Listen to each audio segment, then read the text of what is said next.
ყველა შოლტიც დაითმინა. ყველა შოლტით შენ ხედავდა და უძლებდა მოთმინებით.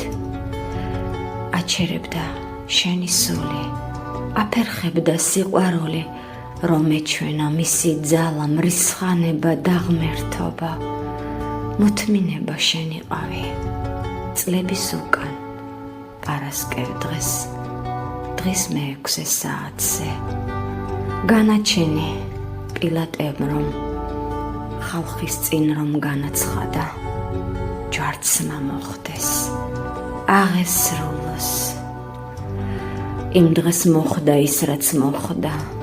იმ დღეს მოხდა შენი სულის გადარჩენა. თავგანწირვით სული მოგცა, სიყვარულით რომ გეცოცხლა, მასთან ერთად სამუდამო მშვიდობაში.